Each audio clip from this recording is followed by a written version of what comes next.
Hello guys! Hello Gemini! Welcome dito sa aking channel. Kapalaran 888, welcome. Alamin natin kung anong messages, vibration, gabay, energy para sa lahat ng Gemini friends natin na nanonood. Okay, kung bago ka sa channel ko, please like, share, and subscribe Gemini. Okay, so ito ay para sa first 2 weeks ng February natin. Okay, Gemini.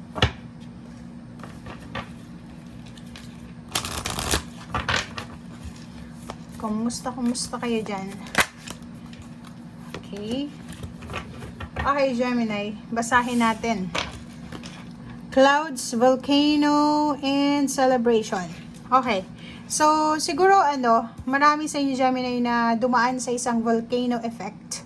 Volcano situation energy. Okay? So, ibig sabihin, maraming naging problema, naging mainit na sitwasyon sa buhay mo. Nagkaroon ka ng kaaway, nagkaroon ka ng kadiskusyon or kano pa man, sumabog, nasira yung relationship mo, nasira yung discarding mo sa buhay. But, sinasabi ng baraha sa'yo dito na after ng nangyaring ito, posibleng mag-shift yung situation mo. So, may celebration ditong sinasabi kasi yung pinagdaanan mo dati ay posibleng mag-shift siya sa celebration or sa pagbabago. So, ibig sabihin, hindi ka mag-i-stay or hindi ka naman talaga kailangan mag-stay sa yung past na situation kasi may magbabago or may pagbabagong magaganap. Okay? But, may warning sa'yo dito ang baraha, be authentic, be true to yourself. Okay? Be real. So, sinasabi ng baraha sa'yo dito, Gemini, na if ever man mangyari ulit itong volcano effect na to sa buhay mo, ikaw yung nakakaalam ko ano yan, 'di ba, Gemini? So, if ever nagkaroon ka ng kaaway, misunderstanding, may naging issue, nasira yung diskarte mo, nasira yung plano, nasira yung pamilya mo, ikaw yung naging dahilan ng mga pag-aaway ng pamilya, ikaw yung naging dahilan yung breakup ng magkarelasyon. So, sinasabi ng baraha sa'yo dito na moving on ka na from that situation and nandun ka na sa celebratory. Pero, make sure na maging totoo ka sa sarili mo. Kasi, siguro, yung dahilan kung bakit nagkasira-sira yung mga pangyayari sa buhay mo dahil nagsinungaling ka siguro, or hindi mo sinabi kung ano yung totoo mong nararamdaman, or siguro, masyado kang naging defensive. So, dito, be real, and be true to you, who you are and how you feel next time. Okay, thank you.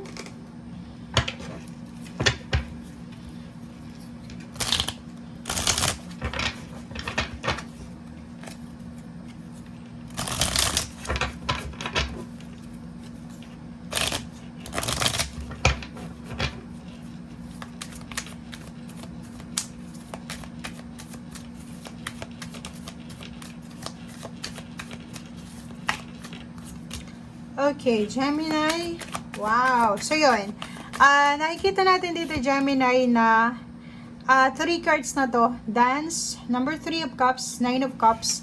So, may possibilities dito na may isa-celebrate ka sa buwan ng February. So, pwedeng Valentine's Day celebration, or pwedeng may mga fiesta celebration, mayroon ditong mga wedding anniversaries, weddings, or birthday celebration, or yun na nga, magse-celebrate ka. So, hindi natin alam kung anong magse-celebrate mo, ikaw lang yung nakakaalam nun. So, pwedeng family reunion, family celebration, yung wish mo tungkol sa family ay posibleng matupad na. So, ang dami-dami mong isa-celebrate. Pwedeng celebration with family, with friends, or with special someone.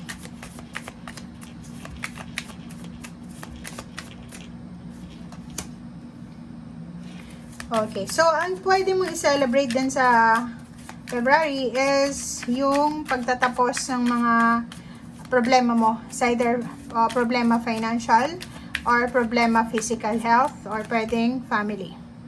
So, nandun ka na, moving forward ka na, papunta ka na doon sa harmonious, peaceful, kalmado, balanse na pamumuhay, emotionally and financially. So, papunta ka na sa pinaka-exciting part sa buhay mo. Kaso lang, ang kailangan mo sa ngayon, kasi 'di ba? Yun nga yung sinasabi sa barahan nito na minsan nami-misinterpret yung actions mo. Parang yung actions mo minsan, kasi yung iba naman talagang Gemini, hindi mo naman talaga malaman kung ano yung nasa sa loob nila. 'Di ba? Sa Gemini, minsan double personality, or minsan hindi mo alam kung totoo or hindi yung actions nila, or nagjo-joke lang sila. And dito sa barahang to, sinasabi ng baraha sa'yo na pwede mo daw na ma-correct yung mga mistakes mo from your past by being true to yourself. So, ibig sabihin yan, next time, if ever may next time pa, kailangan mong maging totoo sa sarili mo. And wag na wag kang padadala sa temptation ng, mahirap sabihin, baka mabash tayo, pero may mga temptation kayo na parang gusto nyong mag-joke, lokohin yung like family member mo, parang ganun ganito. Kasi iba yung interpretation mo sa, for example, may joke ka, tapos yung joke mo is, feeling mo joke yun sa ibang tao, tapos, ang interpretation nila is seryoso. So, yun yung dahilan kung bakit hindi natin masyadong nababalance yung emosyon sa paligid ng mga tao sa buhay natin. Kasi di ba minsan feeling natin, hindi offensive yung sinasabi mo, pero offensive na pala yun sa mga tao sa paligid mo. Okay? So, yun. Okay, dito sa barahang to, sinasabi na may mga financial success, new beginnings na pwedeng i-celebrate mo rin. May mga magical happenings, magical endings, positive endings na pwedeng mangyari. May napipredict ka sa future mo. So, nakikita mo yung sarili mo sa future mo. Yung iba sa inyo dito is parang sobrang magiging busy. Ang dami-dami yung obligations, marami kayong kailangan tapusin. Left and right yung obligations nyo. Nakikita natin dito na sa sobrang busy nyo, parang hindi nyo na napapansin na hindi na kayo kumakain. Pwedeng pumapayat ka na, or nai-stress ka na, hindi ka na nakakatulog ng maayos. So, kailangan mo daw na alagaan yung sarili. Okay? Importante yung health natin, hindi lang yung wealth. Okay? Health is wealth, hindi lang wealth is wealth. 'Di ba? So, kailangan mo yun na bigyan ng pansin. Nakikita natin dito, sobra-sobra yung kagustuhan mong yumaman. Sobra-sobra yung kagustuhan mong umasenso sa buhay. And nakikita ko sa'yo dito na busy ka din sa pagre-research kung anong choices or journey ang pipiliin mo. Like yung iba, nagpaplanong mag-travel, lumipat ang bahay, nagpaplano sila kung paano sila asenso. Winaway nila yung mga pangyayari sa buhay nila eh. 'Di ba? Like gusto niyang pumunta dito sa isang lugar na to, gusto niyang pumunta sa isang lugar, gusto niyang pumasok sa isang company, gusto niya, ang dami niyang gusto niyang gawin. But for the moment, kailangan mo munang i-research ito kung ano yung mga benefits sa isang company, sa other company, or pare-pareho lang, 'di ba? So, yan ang nakikita natin dito sa baraha, guys. Maraming salamat. Bye!